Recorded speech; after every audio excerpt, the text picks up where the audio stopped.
A graça e a paz do nosso Senhor e Salvador Jesus Cristo também. Fomos convocados. Nilka me convocou já tem um tempinho sobre trazer, compartilhar um pouquinho, né, da palavra aqui com os irmãos. Os irmãos estão um pouco ausentes assim da comunhão, né, com a igreja. Minha mãe está um pouco adoentada. Desde março ela começou a ficar um pouco debilitada e aí está necessitando assim dos cuidados mais assim próximo da gente, né, dos filhos. E a gente fica fazendo revezamento durante a semana, final de semana. E aí eu estou um pouco afastado assim da IBD, até de ir aos cultos, mas continuo firmado, né, na rocha. Mas a importância é grande, né, de congregar, a gente sabe disso, a importância de congregar. Nico e as irmãs, né, fazem parte do Ministério Infantil, e a divisa está lá em Apocalipse, no 5, versos 13, é a parte B. Se os irmãos quiserem abrir aí, em nome de Jesus. Apocalipse, capítulo 5, versos 13, que diz assim: Depois ouvi todas as criaturas existentes no céu, na terra, debaixo da terra e no mar, e tudo o que neles há, que diziam: Aquele que está sentado no trono e ao Cordeiro, sejam o louvor, a honra, a glória e o poder para todo sempre. Frisando essa parte B, né? Aquele que está sentado no trono e ao Cordeiro sejam o louvor, a honra, a glória e o poder para todo sempre. Então, esse é o nosso desafio com nossos pequeninos, com nossas crianças, né?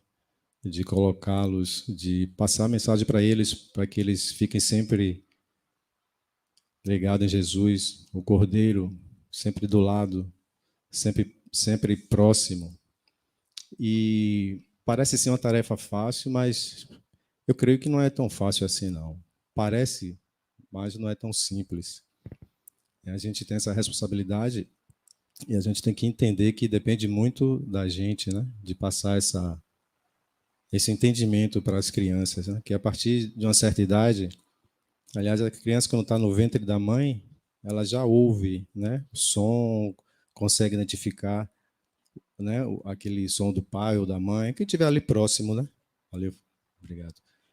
E elas vão crescendo e as crianças têm uma facilidade grande de absorver, né? Ensinamentos, coisas novas, elas pegam muito fácil. Então a gente tem essa missão de passar para elas, ensinar para elas, pôr entendimento nelas sobre o Evangelho.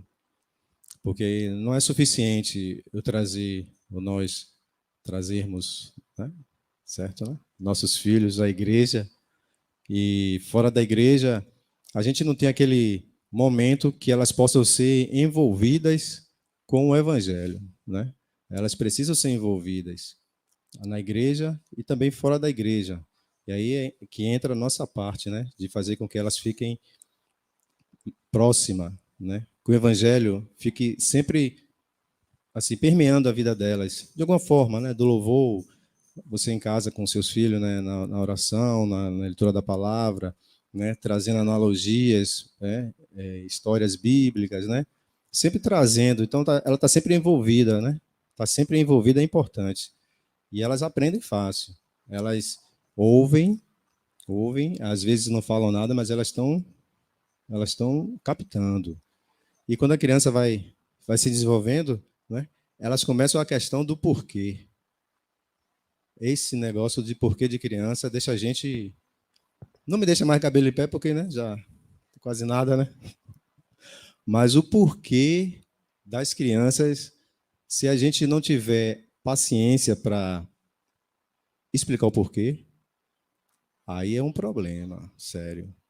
Porque dizem que o porquê é a mãe da sabedoria, né? O camarada não sabe das coisas, ele começa a questionar por que isso, por que aquilo, por quê, por quê, por quê, por quê, por quê, por quê. E o já sei é o pai da ignorância, né? Tem gente que já sei. Não, isso eu já sei. Nem espera para ouvir o que o outro tem a dizer. Não, já sei, isso aí. Pronto. Então ele perdeu alguma coisa ali. Mas a criança, quando começa no porquê, aí as mães que passam mais tempo com as crianças em casa, não estou tirando o nosso trabalho, não, né? Mas as mães, rapaz, eu todo dia fiquei um dia, geralmente eu fico assim, com Levi e Daniel, que a Isabela está no trabalho às vezes dela, rapaz, não é fácil não. Começa bem o dia, começa bem, mas na metade do dia você não está mais, você está. E as mães, não sei como é que. Bota um homem aí para tomar conta de 2 meninos, 3 meninos, 4 meninos aí durante um dia. O que é que cansa mais, o baba ou passar. Ou tomar conta dos meninos cansa mais, viu? Porque não é fácil. E tudo é um porquê. Pronto. Aí Levi, quando o Nilka me mandou, né, pelo zap, eu fiquei pensando, né? Pensando. Eu me lembrei de uma pergunta que Levi me fez uma vez. Ele falou assim: Papai, por que a gente morre? Olha aí, por que a gente morre? Aí você não vai dizer assim: Levi, depois eu explico isso. Você não vai dizer assim: menino, é porque morre. Não. Elas querem saber o porquê. E quando a criança começa assim, com porquê, né? Aí, se você responder e não for suficiente, ela vai fazer outro porquê. Vai lhe perguntar de novo: por quê? Por quê? Mas por que isso? E por quê? Muitos vão chegar nem na metade e dizer assim, e depois a gente fala disso, e eu estou com pressa, eu estou ocupada, ou estou ocupado, depois a gente cuida disso. Mas se você esgotar todos os porquês dela, ela vai dizer assim, ó, entendi. Eu falo isso porque Levi queria assistir um desenho, aí Isabela disse, não vai assistir não. Esse desenho aí eu estava olhando, não é muito bom para você assistir não. Aí ele falou assim, por quê? Ixi, e agora? Eu não assisti o desenho, né? Então ela assistiu, ela lá, resolve o negócio dela. Aí ela começou a explicar. Ó, por isso. E por quê, mamãe? Por isso, por isso, por isso, por isso, por isso. Esgotou os porquês de Levi. Sabe o que Levi fez? Virou as costas e saiu e voltou para a sala. Ela estava na cozinha. Ela me contou isso. Então, quando a gente esgota os porquês, você está respondendo, ele está ali, ó. Tá bom, tá bom. Esgotou os porquês dela, ela vai dizer assim, ó. Entendi. Quando ela entende, não tem mais o que perguntar. Esgotou os porquês. Então, a gente precisa ter esse cuidado com elas, né? Então, baseado nisso, lá no final vou falar porque Levi me perguntou isso, por que a gente morre, né? A gente vai chegar lá. Baseado no porquê, aí eu peguei 3 porquês. Porque nós temos nossos filhos, né? Nós vamos à igreja, né? Nós viemos à igreja. E aí, por que você vai para a igreja? Criança, meu pai, por que o senhor vai para a igreja? Para a igreja. Né? Por que vai para a igreja? Mas tem que explicar, falar do amor, né? Do evangelho. Porque ele. Agora, se ele falar assim, ó, se eu perguntar assim a ele, ó, ô fulano, por que você. O menino, por que você vai para a igreja? Aí ele fala assim, porque meu pai me leva. Não é a resposta que a gente queria ouvir. Por que meu pai me leva? Não. Não é a resposta ideal. O pai está fazendo o papel dele, ele vai para a igreja, mas por que ele está levando para a igreja? O porquê? Né? Ela precisa entender isso. Porque quando ela for crescer, eu estou indo para a igreja por que ela vai para a escola? Ela vai aprender alguma coisa que vai ser útil para a vida dela. Por que ela vai para a igreja? Por que vai para a igreja? Pronto. Então, por quê? Eu que peguei esse porquê, né? Assim, porque eles poderiam. Esse aqui ele não me perguntou, não. Um dia pode até me perguntar. Mas por que vai para a igreja? Às vezes, a gente pode trazer para a criança para a igreja, achar que trouxe para a igreja, ela. Porque tem que ir, tá. Mas a gente precisa explicar o porquê. Aí eu peguei lá em Hebreus, no capítulo 10, versículo 25, tem um porquê disso. Também, né? Não se esgota nesses questionamentos, né? Tem vários. Mas eu peguei esses 3 porque Uma criança, quando está começando, né, como estava falando, ela começa a se questionar. Então, elas podem perguntar isso para a gente. E a gente precisa dar a resposta que, que venha a explicar realmente o porquê. Hebreus 10, 25, não é isso? 10, 25. Cadê? Aqui. Vou começar aqui. Não deixemos de reunir-nos como igreja, segundo o costume de alguns, mas procuremos encorajar-nos uns aos outros, ainda mais quando vocês veem que se aproxima o dia. Então, a gente não podemos deixar de reunir como igreja. Procure encorajar um ao outro. Ou seja, a gente congregando, a gente se fortalece, a gente fica mais unido, a nossa comunhão aumenta, né? A gente ouve testemunho, né? Numa reunião, a gente vai ouvir testemunho de várias pessoas aqui, de vários pontos que aconteceram na vida de cada um aqui, e isso vai edificar minha vida. Eu vou assim, poxa, Deus está abençoando os irmãos, e eu creio que a minha vez vai chegar também. Então, quando a gente não congrega, a gente corre o risco de esfriar, né? Achar que é normal ficar em casa, no celular, no WhatsApp, vendo pregação pela internet, né?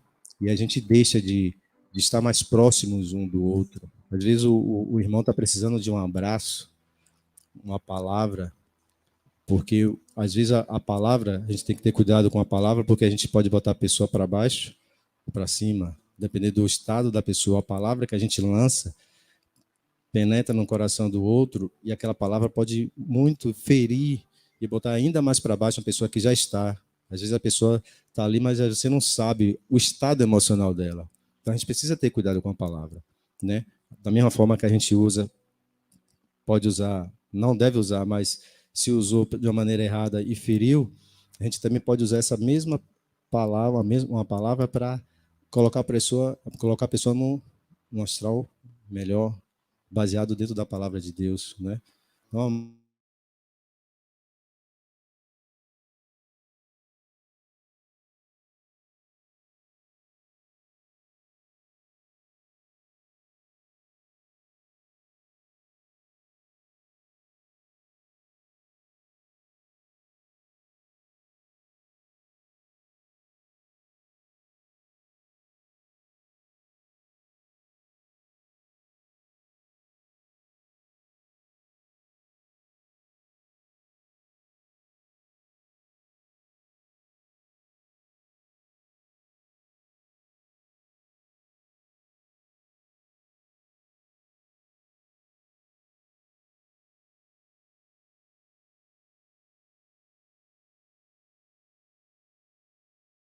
não, Daniel, você vai ficar aí, eu vou ficar aqui, tu vai ficar ali.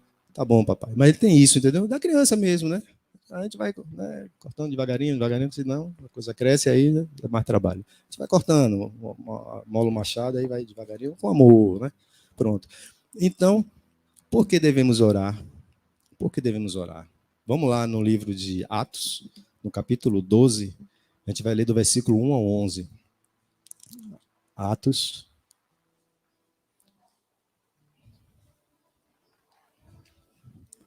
E essas coisas, irmãos, a gente precisa ir passando, né, para os nossos filhos, numa linguagem que ele entenda, entendeu? Porque se a gente passar, talvez, a linguagem como está na palavra, talvez ele não entenda, mas você vai pedir sabedoria a Deus e Deus vai te dizer, vai te orientar a você passar esses questionamentos para o seu filho de maneira que ele entenda. O importante é entender.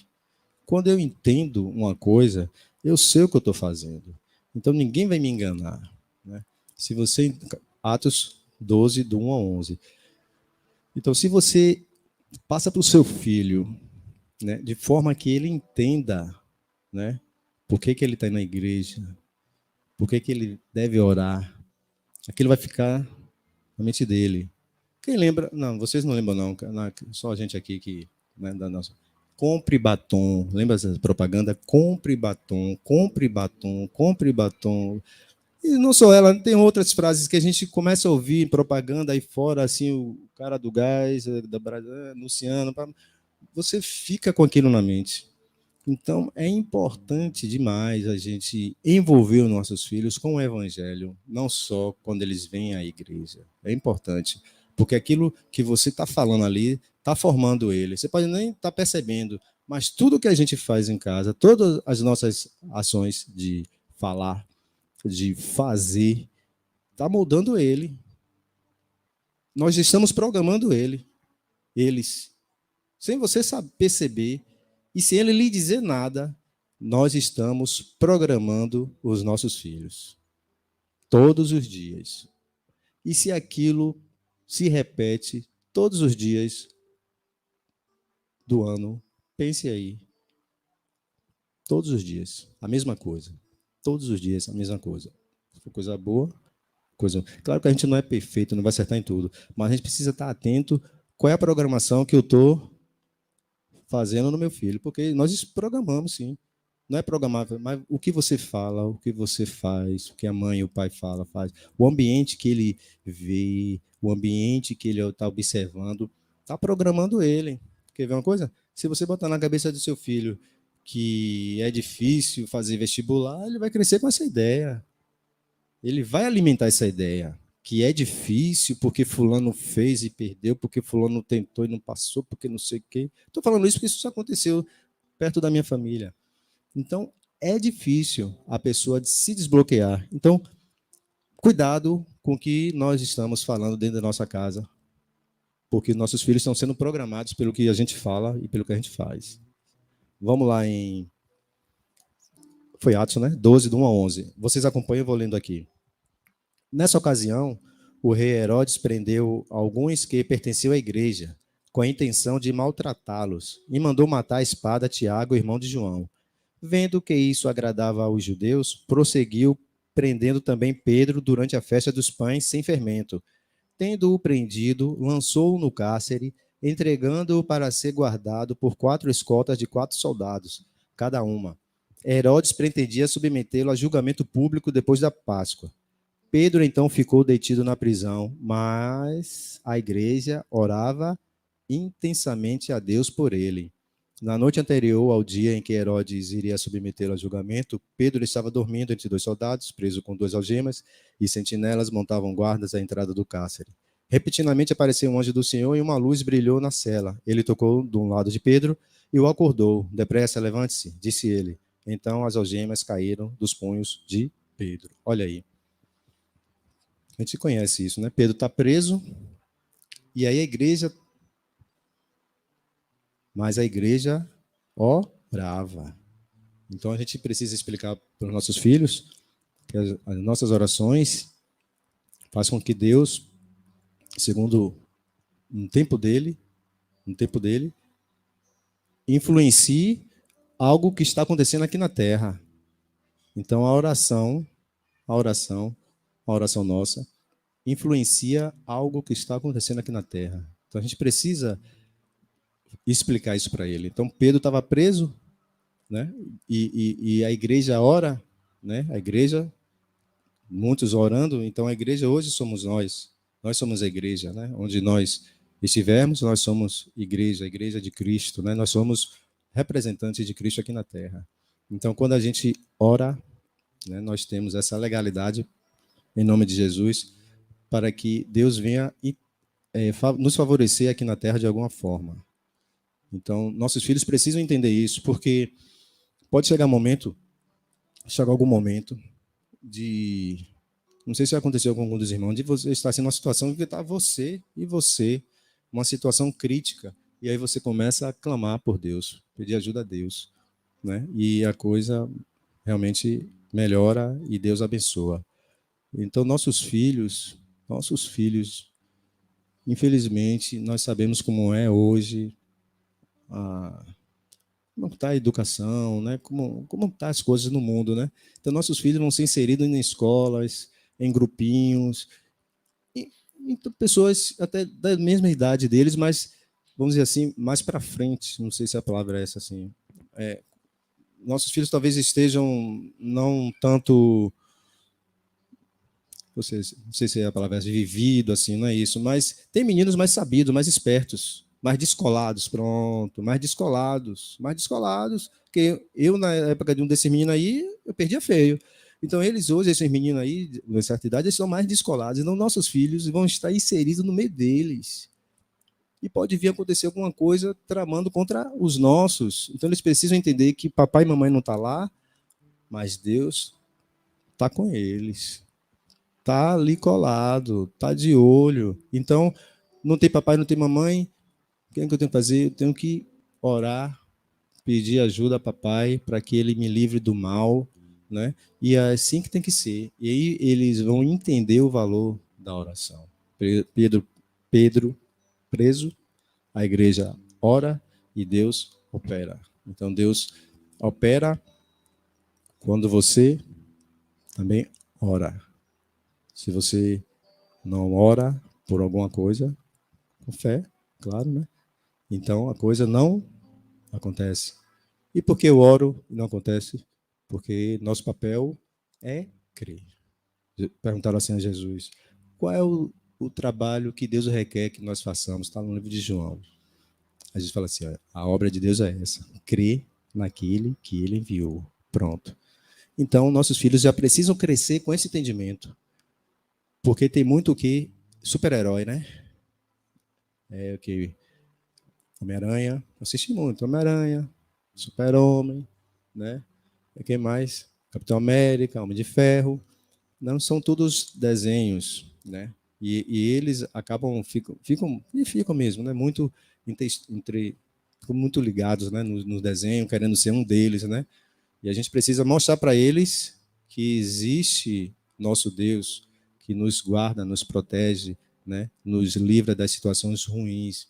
E isso acontece quando a gente entende o valor da oração. Então, a oração é importante, não só para isso, mas também para agradecer, né? A gratidão é importante, né? Nós estamos aqui com saúde, graças a Deus, né? Em meio a essas confusões todas, mas em todo momento, a todo momento, devemos agradecer, né? Agradecer é importante. Então, devemos ensinar ao nosso filho o porquê da oração. E por que devemos ler a Bíblia? Hein, papai? Por que eu tenho que ler a Bíblia? Me explica aí. Eu tenho que ir para a igreja, eu tenho que orar, já entendi. Tipo assim, se eles me perguntassem por que eu devo ler a Bíblia, né? A Bíblia é a palavra, né? Nós sabemos a palavra de Deus para o ser humano, né? O homem que está fora da palavra de Deus está meio atrapalhado na vida, vamos assim dizer, né? Porque a palavra de Deus, eu botei um conceito, né? Por que devemos ler a Bíblia? Tem vários, né? Você pode dizer vários aí. Eu botei assim, ó, eu coloquei assim: através da leitura e entendimento, conhecemos o plano de Deus para tirar o homem do estado de pecado e lhe dar a vida eterna. Então, através da Bíblia, o homem vai entender que ele não aceitou, não recebeu Jesus como Salvador da sua vida, ele está no estado de pecado. E Jesus proporciona a toda a humanidade a vida eterna para aqueles que recebem Ele como Salvador. Vamos lá no livro de Romanos, no capítulo 6, versos 23.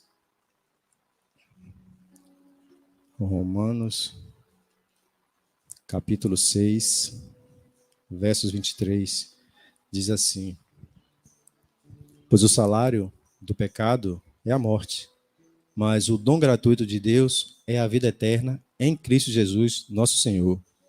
O salário do pecado é a morte, mas o dom gratuito de Deus é a vida eterna em Cristo Jesus. O dom é um presente.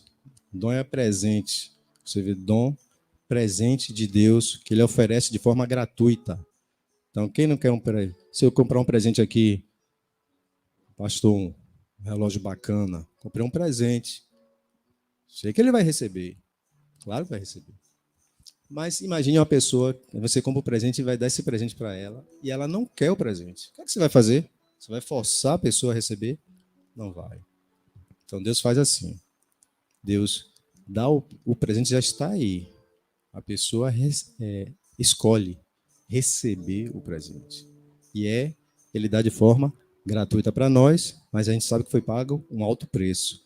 Então, por que devemos ler a Bíblia? Para entender o plano de Deus, para tirar o homem do estado de pecado e proporcionar a ele a vida eterna. Vamos lá em João, no capítulo 16, no versículo 5 a 11. João 16. João 16, no versículo 5 até o 11. Vamos ver isso aqui mais de perto. João 16. Aqui. Amém? Agora que vou para aquele que me enviou, nenhum de vocês me pergunta: para onde vais? Porque falei essas coisas, o coração de vocês encheu-se de tristeza. Mas eu lhes afirmo que é para o bem de vocês que eu vou. Se eu não for, o conselheiro não virá para vocês. Mas, se eu for, eu o enviarei. Quando ele vier, que é o Espírito Santo, que já veio, convencerá o mundo do pecado, da justiça e do juízo. Do pecado, porque os homens não creem em mim. Jesus falando. Então, quando Jesus veio, ele veio tirar o homem do estado de pecado. Qual é o estado de pecado do homem? Aqui é o pecado como substantivo, o estado, como está. O estado de pecado. Eles não creem em Jesus. Quem não crê em Jesus, segundo as Escrituras? Porque precisa crer com o coração se crê para a justiça, e com a boca confessa para a salvação. Então, quem não recebeu Jesus, quem não crê em Jesus, está no estado de pecado. Então, o salário do pecado é a morte. Então, Jesus veio para tirar a humanidade do estado de pecado. Então, todo aquele que nele crê não perecerá, mas terá a vida eterna. Então, é para isso que Jesus veio, tirar o homem desse estado. Porque se ele continuar no estado de pecado, ele vai direto para o inferno. É para isso que Jesus veio, tirar o homem desse estado. Então, nossa missão, como os cristãos, passar a mensagem do evangelho para essas pessoas, para que elas saiam desse estado de pecado. Estado de não crer em Jesus como Salvador. Muitos não creem. Muitos creem em Jesus, mas não creem segundo as Escrituras. Segundo as Escrituras, você precisa confessar, você precisa crer com o seu coração e confessar com a sua boca. E aí agora você vai começar a estudar, né, a palavra de Deus, para que essa palavra vá renovando o seu entendimento, né? A gente só transforma o mundo, Paulo fala, com a renovação do entendimento. Por isso que o entendimento é importante. Por isso que é preciso passar o entendimento às crianças desde cedo. Porque o príncipe desse mundo, ele cega as pessoas, cega o entendimento das pessoas. Se cegar o entendimento, a pessoa não sabe qual é a verdade. E conhecereis a verdade, ele falou, e a verdade vos libertará. Então, quem não conhece a verdade está preso. Preso em algum lugar por alguém, que a gente já sabe. Então, nossa missão é passar o evangelho para as pessoas, principalmente os nossos, para que eles saiam desse estado de pecado, né? Para que eles venham crer em Jesus como Salvador. Deixa eu ver outro aqui. Tem outro aqui. Cadê, Joel? Atos, Gálatas, tá bom. Porque devemos ler. Começaram muito pronto. João foi o que nós lemos, né? Vamos lá em Gálatas 3:26. Gálatas 3:26. Porque também nós devemos. Por que devemos ler a Bíblia, papai? Gálatas, capítulo 3.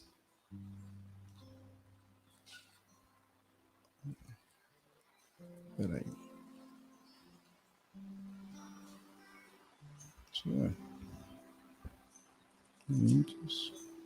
Gálatas, capítulo 3, versos 26.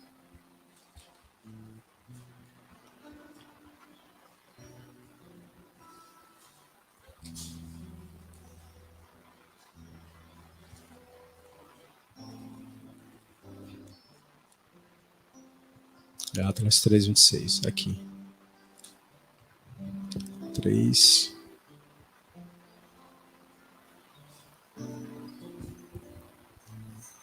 3:26? 3:26.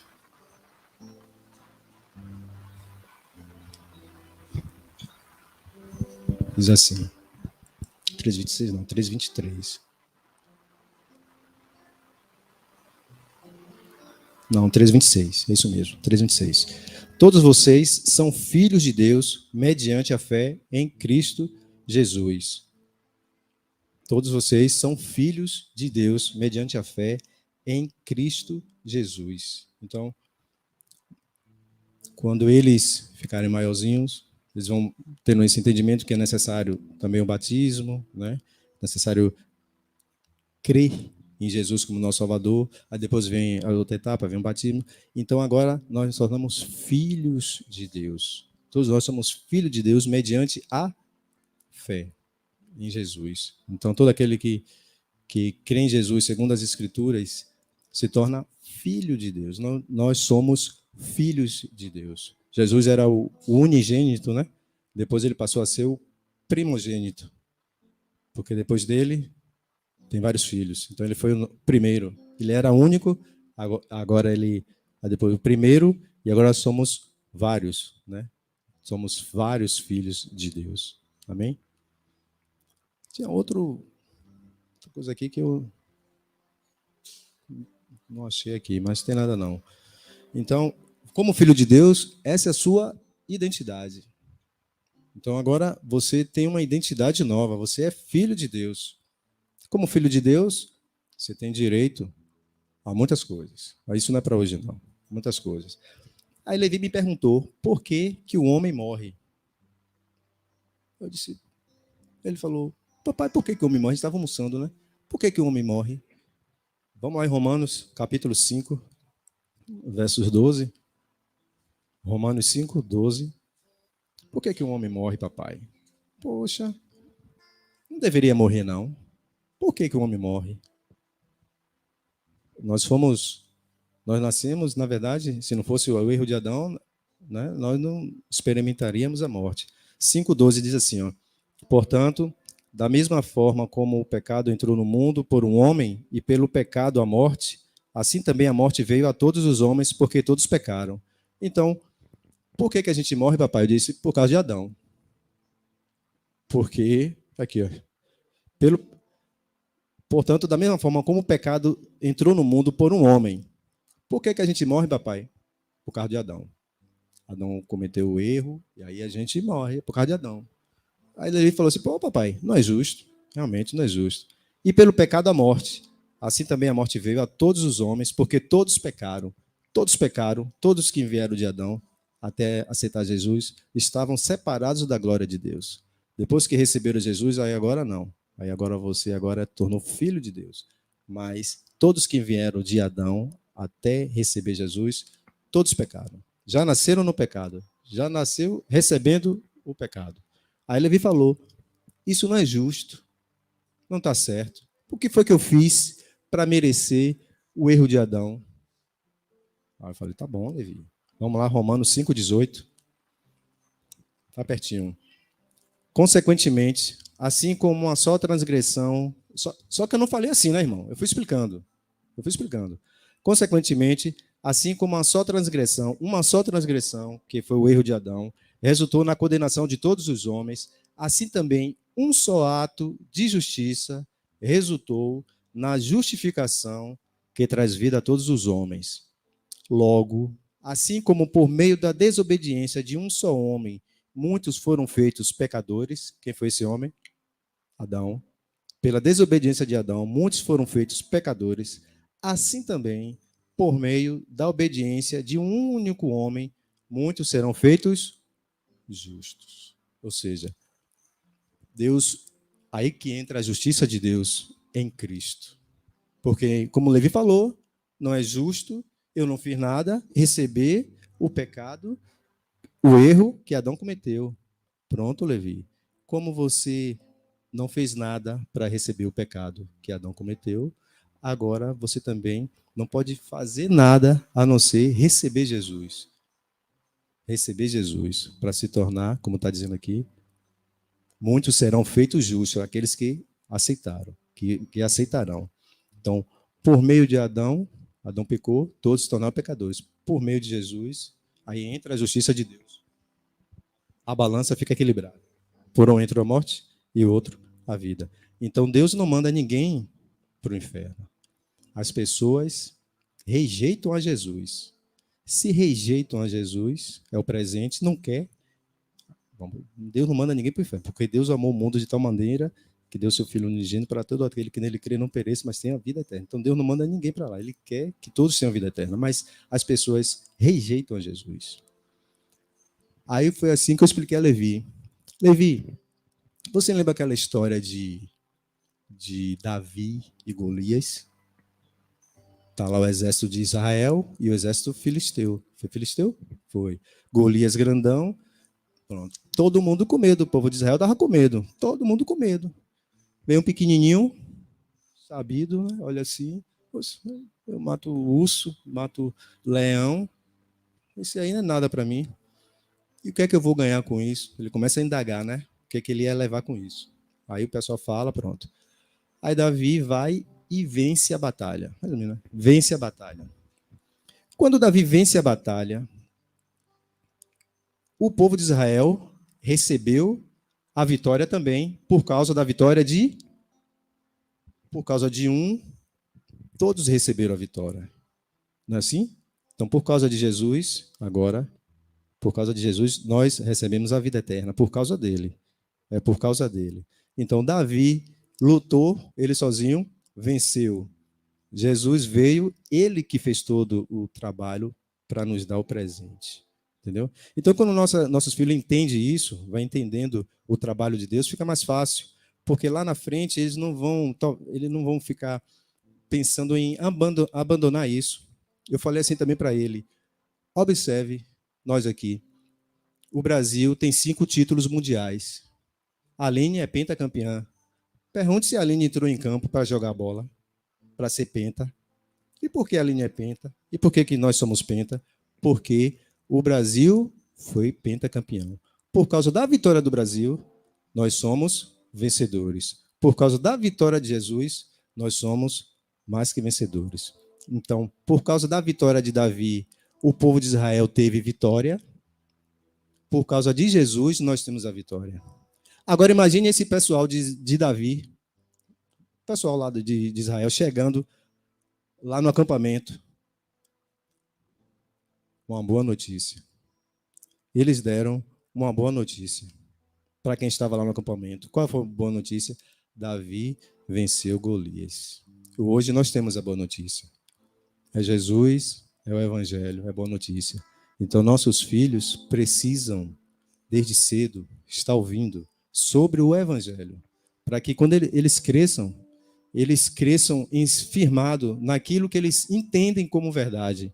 Aí vai ser difícil alguém querer enganá-los, né? Eles vão estar firmados naquilo que eles entendem que é verdade. Porque se a gente não trabalhar o entendimento, outro pode trabalhar. E não é por força e nem por violência, é com entendimento. A gente transforma o mundo pela renovação do entendimento. E o diabo sabe disso, porque ele cega o entendimento das pessoas. Então, era isso que eu queria trazer aqui para os irmãos, para a gente ficar atento aos nossos pequeninos, que eles cresçam na graça e no conhecimento de Jesus. Amém?